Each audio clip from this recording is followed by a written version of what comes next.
नमस्कार साथियों, स्वागत है आपका आपके हिंदी वाली चैनल में। तो चलिए शुरू करते हैं आज का दैनिक जागरण संपादकीय। अपने भविष्य को आकार देता भारत। वर्ष 2026 भारत के वाणिज्य और उद्योग परिदृश्य में नया विश्वास और आशावाद लेकर आया है। 2025 में उठाए गए निर्णायक कदम व्यापार और निवेश को तेजी से आगे बढ़ाने, छोटे व्यवसायों और स्टार्टअप्स के लिए वैश्विक बाजार तक पहुंच बढ़ाने, रोजगार सृजन करने और प्रत्येक नागरिक के लिए ईज ऑफ लिविंग को बढ़ावा देने के प्रधानमंत्री मोदी जी के मिशन को और मजबूत करने वाले रहे हैं। मोदी सरकार की एक प्रमुख पहल स्टार्टअप्स को बढ़ावा देना रही है। आज भारत में 2 लाख से अधिक सरकार द्वारा मान्यता प्राप्त स्टार्टअप्स हैं। स्टार्टअप्स को समर्थन देने का उद्देश्य आर्थिक विकास को तेज करना, रोजगार के अवसर पैदा करना और प्रत्येक नागरिक, विशेष रूप से गरीबों के जीवन स्तर में सुधार करना है। आज भारत वैश्विक स्तर पर एक भरोसेमंद और विश्वसनीय व्यापार साझेदार के रूप में पहचाना जा रहा है। वैश्विक अनिश्चितताओं के बावजूद वित्त वर्ष 2024 से 25 में भारत का कुल निर्यात 6% बढ़कर रिकॉर्ड 825.25 अरब अमेरिकी डॉलर तक पहुंच गया। निर्यातकों को और समर्थन देने के लिए सरकार ने 25,060 करोड़ रुपए का निर्यात प्रोत्साहन मिशन घोषित किया है। रिपीलिंग एंड अमेंडमेंट एक्ट 2025 के तहत 71 पुराने और अप्रासंगिक कानूनों को समाप्त किया गया है, जिनमें से कुछ वर्ष 1886 के थे। जन विश्वास पहल के अंतर्गत मोदी सरकार ने छोटे उल्लंघनों से जुड़े कई आपराधिक प्रावधानों को हटाया है। यह सुधार शासन को बेहतर बनाते हैं, कारोबार में आसानी बढ़ाते हैं और यह सुनिश्चित करते हैं कि भारत की कानूनी व्यवस्था आधुनिक अर्थव्यवस्था के अनुरूप हो। पिछले वर्ष संसद में शिपिंग और पोर्ट्स से जुड़े 5 विधेयक पारित किए गए। इन कानूनों से दस्तावेजीकरण, सरल विवाद निपटान आसान हुआ है और लॉजिस्टिक्स लागत में कमी आई है। वाणिज्य के मोर्चे पर विदेश व्यापार महानिदेशालय ने पारदर्शी और सहायक नीतियों के जरिए निर्यातकों का सक्रिय रूप से समर्थन किया है। इन पहलों से व्यापारियों, स्टार्टअप्स और छोटे उद्यमियों की उद्यमशीलता को नई उड़ान मिली है। भारत की व्यापार और निवेश रणनीति का मूल मंत्र स्थानीय उद्यमियों, विशेषकर छोटे व्यवसायों, स्टार्टअप्स, किसानों और कारीगरों को सशक्त बनाकर उन्हें वैश्विक सफलता दिलाना है।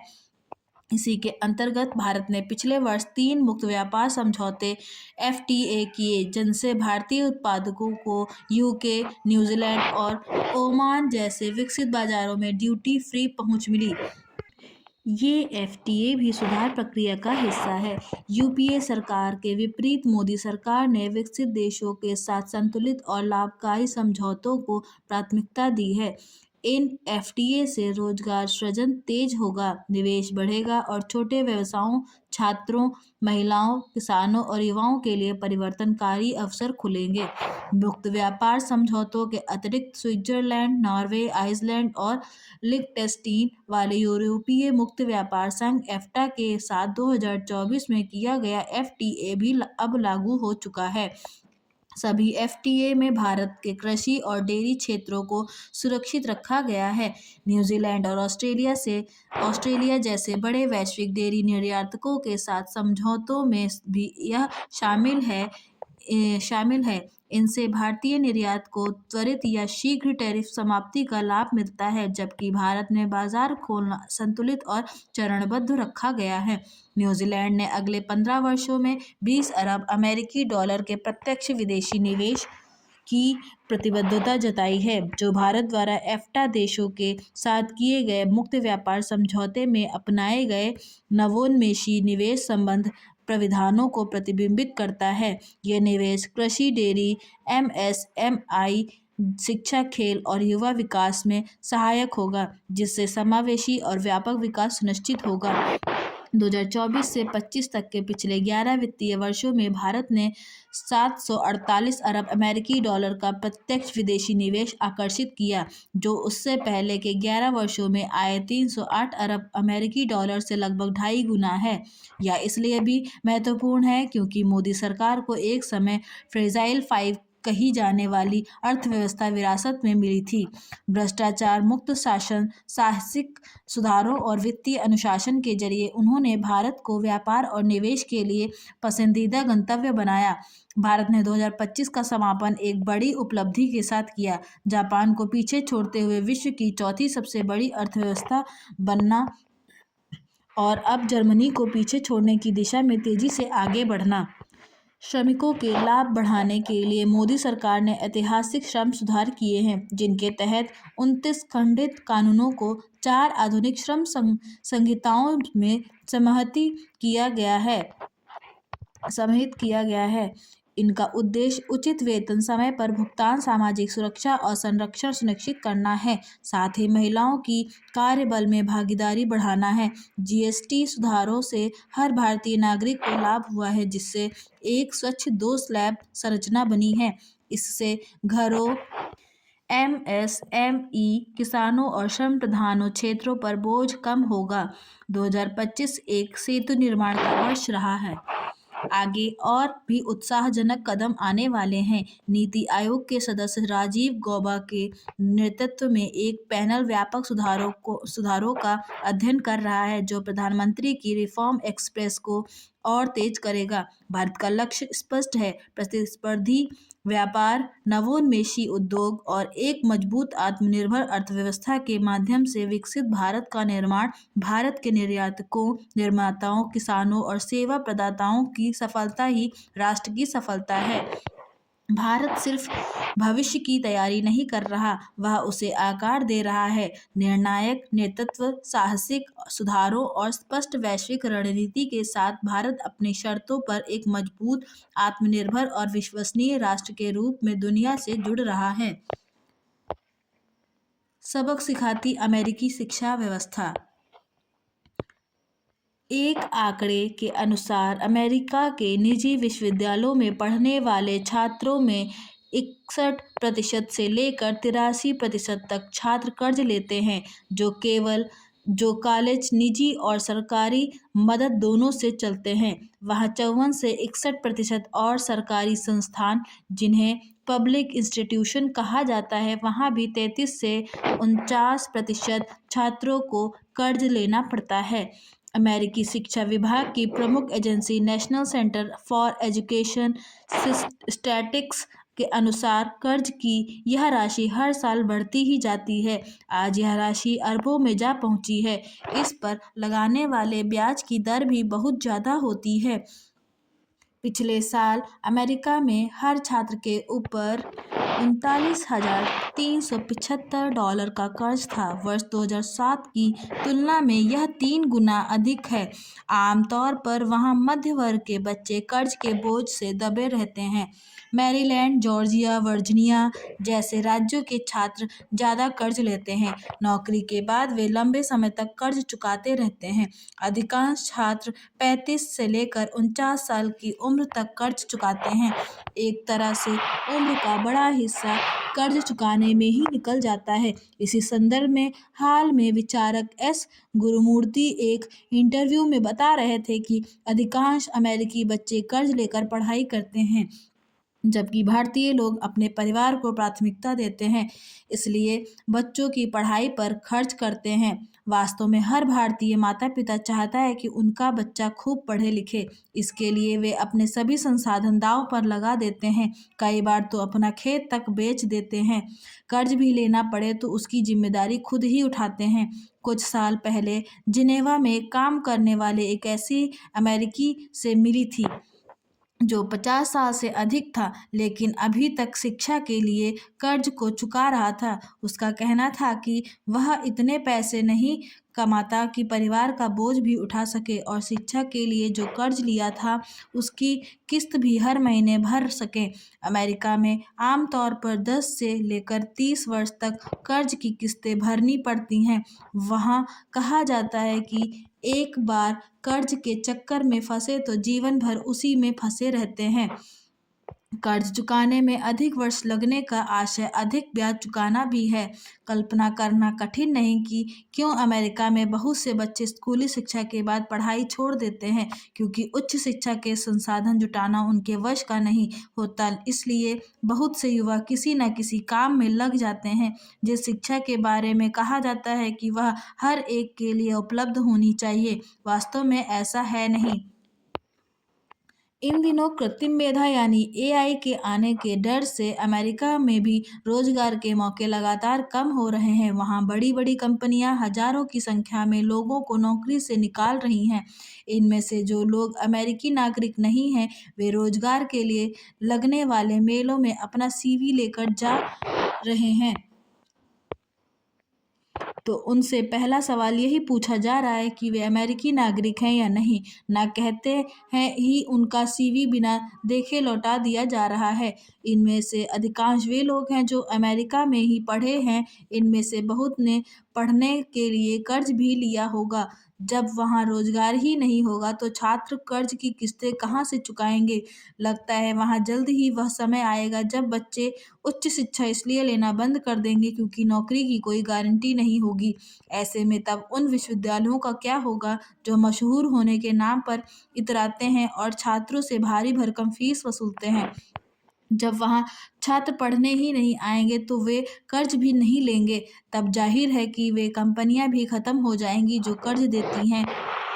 अमेरिका के विपरीत भारतीय लोगों में परिवार के प्रति जो आस्था है वह बेमिसाल है। यहाँ आज भी बहुत से परिवारों में 3 पीढ़ियाँ एक साथ रहती मिल जाएंगी, जबकि अमेरिका में यह संभव नहीं है। न केवल अमेरिका बल्कि अनेक पश्चिमी देशों में यही हाल है। वहाँ अकेलेपन को एक गुलाबी तस्वीर की तरह प्रस्तुत किया जाता है। वहाँ बच्चे अकेले रहते हैं। बुढ़ापे में माता पिता और दादा दादी भी अकेले ही रहते हैं। पश्चिम में देखभाल को भी पैसे से जोड़कर केयर इकोनॉमी का नाम दिया गया है, लेकिन अपने यहाँ परिवार ही है जो किसी आफत में सबसे पहले दौड़ता है। भारतीय माता पिता अपनी सुविधा छोड़कर बच्चों के सुख पर ध्यान देते हैं। ऐसा नहीं है कि अमेरिका में परिवार के महत्व को पहचाना नहीं जाता। अमेरिका के पूर्व उपराष्ट्रपति अल गोर की पत्नी तो परिवार की वापसी का नारा 1993 से लगा रही हैं। राष्ट्रपति ट्रंप ने अपनी चुनावी अभियान में परिवार के महत्व को बराबर रेखांकित किया था, लेकिन पश्चिम ने जिस परिवार को अपने हाथों से नष्ट किया है वह उसकी वापसी का चाहे जितना नारा लगा लें, अब वापस नहीं आने वाला। अमेरिकी समाज और छात्रों की इस स्थिति से हम भारतीय सबक जरूर ले सकते हैं। कारगर एंटीबायोटिक चुनने की चुनौती। एंटीबायोटिक औषधियाँ संक्रामक रोगों के उपचार में रामबाण साबित हुई हैं, लेकिन आज वही औषधियाँ कई मामलों में उतनी कारगर साबित नहीं हो रही जितनी पहले हुआ करती थी। मुख्य रूप से इसकी वजह एंटीबायोटिक रेजिस्टेंस को बताया जाता है, लेकिन स्विट्जरलैंड की यूनिवर्सिटी ऑफ बेसल का एक अध्ययन यह संकेत देता है कि समस्या इससे कहीं अधिक जटिल है।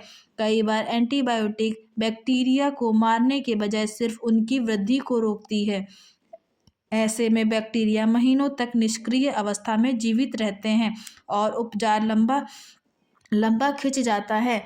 इसी चुनौती के मद्देनज़र शोधकर्ताओं ने antimicrobial single cell testing AAST नाम की एक प्रक्रिया विकसित की है जो यह जांचता है कि कोई एंटीबायोटिक बैक्टीरिया को वास्तव में कितनी प्रभावी तरीके से मारती है। यह विधि विशेष इसलिए है क्योंकि यह बैक्टीरिया को एक एक कोशिका के स्तर पर जांचता है, न कि पूरे समूह के औसत व्यवहार के आधार पर। अब तक अधिकांश प्रयोगशाला परीक्षण यह देखते थे कि कोई एंटीबायोटिक बैक्टीरिया की वृद्धि को कितनी अच्छी तरह से रोकती है, पर यदि बैक्टीरिया मरे नहीं हैं तो वे निष्क्रिय रूप में महीनों तक जीवित रह सकते हैं। बाद में वही फिर से सक्रिय होकर संक्रमण को लौटा सकते हैं। यही कारण है कि कई बीमारियों में रोगियों को लंबे समय तक औषधियाँ लेनी पड़ती हैं, फिर भी रोग पूरी तरह समाप्त नहीं होता। नया परीक्षण ASCT इस कमी को दूर करता है। इसमें बैक्टीरिया को खास रंगों से चिन्हित किया जाता है जो यह प्रदर्शित करते हैं कि कोशिका जीवित हैं या मर चुकी हैं। इसके बाद अलग अलग एंटीबायोटिक औषधियों का प्रभाव घंटों और दिनों तक देखा जाता है। इससे यह स्पष्ट हो जाता है कि कौन सी औषधि बैक्टीरिया को जल्दी और पूरी तरह खत्म कर पाती है और कौन सी सिर्फ उन्हें अस्थायी रूप से रोकती है। इस परीक्षण का एक बड़ा लाभ यह है कि यह अलग अलग बैक्टीरियल स्ट्रेस को के व्यवहार को भी पकड़ सकती है। इससे चिकित्सक यह तय कर सकेंगे कि किस रोगी के लिए कौन सी एंटीबायोटिक सबसे कारगर होगी। चिकित्सक अनुमान के बजाय ठोस आंकड़ों के आधार पर औषधि चुन सकेंगे। इससे न सिर्फ उपचार की अवधि कम होगी बल्कि गैर जरूरी और निष्प्रभावी एंटीबायोटिक के उपयोग में भी कमी आएगी, जिससे एंटीबायोटिक रेजिस्टेंट को धीमा करने में भी सहायता मिलेगी। औषधि निर्माता कंपनियों के लिए भी यह विधि उपयोगी सिद्ध हो सकती है। नई एंटीबायोटिक औषधियों को प्रारंभिक चरण में ही परखा जा सकेगा, जिससे समय और लागत दोनों की बचत होगी। बहरहाल, यह नया परीक्षण एंटीबायोटिक चयन की प्रक्रिया को अधिक वैज्ञानिक, सटीक और मरीज केंद्रित बना सकता है। निर्यात संकट नीतिगत चूक की देन। नए बाजार तलाशने की चुनौती शीर्षक से प्रकाशित जयंती लाल भंडारी का आलेख अमेरिकी व्यापार नीतियों और भारतीय निर्यात से जुड़े महत्वपूर्ण मुद्दे को उठाता है। लेखक इसके समाधान के पक्ष पर जरूरत से ज़्यादा आशावाद दिखाई देता है। यह सही है कि अमेरिका द्वारा ईरान और रूस से जुड़े व्यापार पर लगाए गए टैरिफ से भारतीय निर्यात को झटका लग सकता है, परंतु सवाल यह है कि क्या भारत पहले से ही इतनी अधिक निर्भरता अमेरिकी बाजार पर नहीं बना चुका था। जब भारत के कुल निर्यात का लगभग 5वां हिस्सा एक ही देश पर टिका हो, तो यह केवल बाहरी दबाव की समस्या नहीं, बल्कि हमारी दीर्घकालिक व्यापार रणनीति की कमजोरी भी है। आलेख में नए बाजारों की तलाश और मुक्त व्यापार समझौतों को समाधान के रूप में प्रस्तुत किया गया है, लेकिन जमीनी हकीकत यह है कि भारतीय छोटे और मध्यम निर्यातक इन समझौतों का वास्तविक लाभ नहीं उठा पा रहे हैं, क्योंकि उन्हें जटिल नियमों, उच्च लॉजिस्टिक लागत और गुणवत्ता मानकों की बाधाओं का सामना करना पड़ता है। सरकार द्वारा घोषित बजटीय सहायता और मार्केट एक्सेस रिपोर्ट योजनाओं सुनने में प्रभावशाली लगती हैं, लेकिन पूर्व अनुभव बताते हैं कि ऐसी योजनाओं का लाभ सीमित वर्ग तक ही सिमट कर रह जाता है। आलेख में निर्यात वृद्धि और विकास दर के आंकड़े दिए गए हैं, परंतु यह भी विचारणीय है कि क्या यह वृद्धि टिकाऊ है या केवल अस्थायी वैश्विक परिस्थितियों का परिणाम।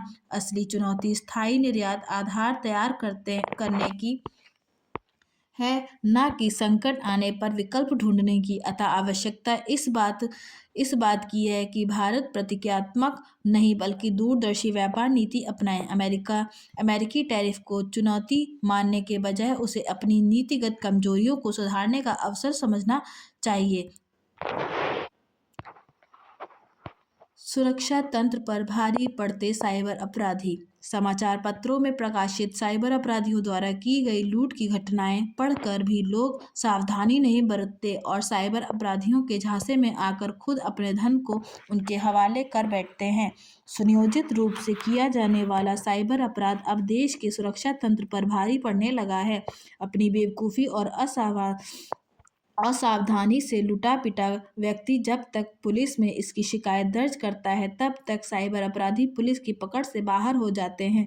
ऐसे में सभ्य समाज के लिए अत्यधिक घातक बन रहे इस साइबर अपराध पर अंकुश लगाने के लिए बैंक और मोबाइल दोनों में ऐसी तकनीक विकसित करने की जरूरत है जो व्यक्ति को साइबर अपराधियों के चंगुल में फंसने से बचा सके।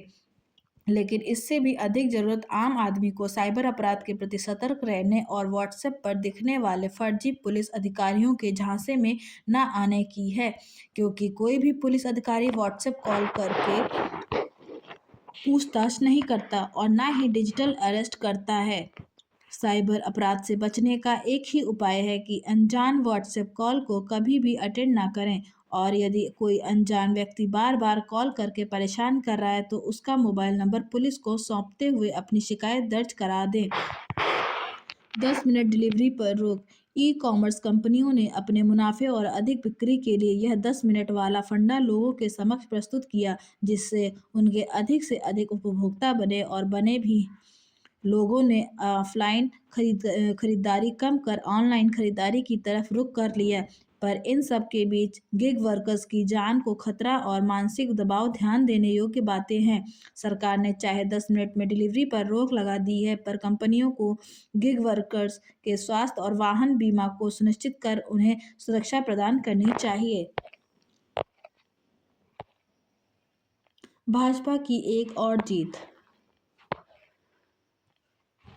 देश में सबसे अधिक बजट वाले नगर निकाय बृहन्मुंबई नगर निगम यानी बीएमसी पर प्रभुत्व कायम करने वाली भाजपा और एकनाथ शिंदे की शिवसेना ने महाराष्ट्र के अन्य अधिकांश निकायों के चुनावों में जीत हासिल कर राष्ट्र का ध्यान इसलिए अपनी ओर खींचा क्योंकि इन चुनावों को मिनी विधानसभा चुनावों की संज्ञा दी गई थी।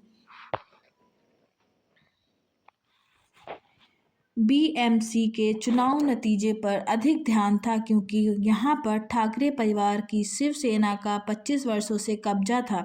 शिवसेना उद्धव ठाकरे का बीएमसी की सत्ता से बाहर होना एक बड़ा झटका है क्योंकि इस निकाय का करीब 75,000 करोड़ रुपए का बजट उसे देश की आर्थिक राजधानी में राजनीतिक शक्ति के साथ आर्थिक ताकत भी प्रदान करता था। उद्धव ठाकरे ने बीएमसी पर अपनी पकड़ बनाए रखने के लिए राज ठाकरे की महाराष्ट्र नवनिर्माण सेना से हाथ मिलाया, लेकिन यह मेल उस पर भारी पड़ा। इसका एक कारण यह रहा कि वह अपनी विचारधारा से भटकती दिखी। कभी भाजपा की स्वाभाविक सहयोगी रही शिवसेना ने पहले धुर विरोधी दलों कांग्रेस और राष्ट्रवादी कांग्रेस पार्टी से हाथ मिलाया, फिर निकाय चुनाव में मन से हाथ मिला लिया, जो मराठी मानुस के अपने उग्र एजेंडे के कारण उत्तर भारतीयों के प्रति बैर रखने वाली पार्टी है। इस बार तो राज ठाकरे ने तमिलनाडु भाजपा नेता अन्नामलाई के प्रति अपमानजनक बातें करके उत्तर भारतीयों समेत महाराष्ट्र के बाहर के सभी बाशिंदों को सशंकित कर दिया। यह उद्धव ठाकरे के पराभव का दूसरा कारण रहा। उद्धव यह भूल गए कि अब राज्य के बड़े शहरों में अन्य राज्यों के लोगों की बड़ी संख्या है। मुंबई तो देश भर के लोगों का घर है। कहना कठिन है कि निकाय चुनाव के निराशाजनक नतीजों के बाद उद्धव ठाकरे मनसे का हाथ छोड़कर फिर से कांग्रेस के साथ खड़े होंगे या नहीं, लेकिन उनके लिए महाराष्ट्र की राजनीति में प्रासंगिक बने रहना किसी चुनौती से कम नहीं। चुनौती कांग्रेस के सामने भी है क्योंकि निकाय चुनाव में अपेक्षित नतीजे न मिल पाने के कारण राष्ट्रीय दल के रूप में उसकी स्थिति और कमजोर दिखने लगी। एक चुनौती शानदार जीत हासिल करने वाली भाजपा के सामने भी है और यह है बीएमसी के कामकाज को भ्रष्टाचार से मुक्त करने और मुंबई का सही तरीके से विकास करने की। बीएमसी शिवसेना का आर्थिक संबल इसलिए थी क्योंकि भ्रष्ट तौर तरीकों के कारण नगर निकाय का पैसा उसके नेताओं के पास पहुंचता था। बीएमसी के इसी भ्रष्टाचार के कारण मुंबई अंतर्राष्ट्रीय शहर के रूप में विकसित नहीं हो पा रही थी। मुंबई को खराब सड़कों, ट्रैफिक जाम और प्रदूषण से ग्रस्त शहर की छवि से मुक्त करना भाजपा की पहली प्राथमिकता बननी चाहिए। ई ऑफिस से परहेज क्यों? उत्तर प्रदेश के कई जिलों में ई ऑफिस योजना लागू न होने पर मुख्य सचिव की नाराजगी उचित है, लेकिन केवल नाराजगी से काम नहीं चलेगा। इस व्यवस्था की अवहेलना करने वाले अधिकारियों के विरुद्ध कड़ी अनुशासनात्मक कार्रवाई के विकल्प पर भी विचार किया जाना चाहिए। यह योजना सरकार की एक ऐसी डिजिटल पहल है जिससे अधिकारियों की जवाबदेही और पारदर्शिता स्पष्ट रूप से सुनिश्चित की जा सकती है। योजना का मुख्य उद्देश्य सरकारी विभागों और कार्यालयों में कार्य प्रक्रियाओं को अधिक कुशल, प्रभावी और पारदर्शी बनाना है। इस योजना के तहत पारंपरिक कागजी फाइलों को डिजिटल रूप में बदल दिया जाता है, जिससे फाइलों का प्रबंधन, ट्रैकिंग और निर्णय लेना आसान हो जाता है। इससे पारदर्शिता, जवाबदेही और कार्यों का समयबद्ध निष्पादन सुनिश्चित होता है। विशेष रूप से खरीद, बिक्री, टेंडर और स्वीकृति की प्रक्रिया में विवेकाधिकार का अवसर कम हो जाता है, जो भ्रष्टाचार की संभावना को न्यून करता है। या कुछ अधिकारियों को असुविधाजनक लगता है। यही वजह है कि कुछ अधिकारी अपनी मानसिकता में बदलाव नहीं ला पा रहे हैं। मुख्य सचिव का यह निर्देश बिल्कुल जायज है कि अब तक जिन कर्मियों ने ई-ऑफिस पर लॉगिन तक नहीं किया, उनका वेतन रोका जाए। ऐसी सख्ती के बिना काली भेड़ों की जमात में शामिल हो चुके अधिकारियों में सुधार की संभावना कम ही है। ऊर्जा एक अकेला। कहावत है, अकेला चना भाड़ नहीं फोड़ता। बात सही है, पर अकेला सूर्य पूरे जगत को प्रकाशित करता है। चंद्रमा अनगिनत तारों के साथ भी वैसे प्रकाश नहीं कर पाता। मनुष्य इस संसार में आता और जाता अकेला ही है। अपने पैरों का भरोसा ही उसका सच्चा साथ देता है। बहादुर और महापुरुष किसी आश्रय की प्रतीक्षा नहीं करते, वे अपने कदमों में अकेले ही अपनी मंजिल तय करते हैं। यदि आप उस स्थिति में खड़े हैं जहां सभी ने आपका साथ छोड़ दिया हो, आपसे मुंह मोड़ दिया हो, आपसे नाता तोड़ लिया हो, तो निराश होने अथवा घबराने की आवश्यकता नहीं। आपसे पहले भी अनेक लोग अकेले चल चुके हैं और अपने पैरों पर जीवन यात्रा तय कर चुके हैं।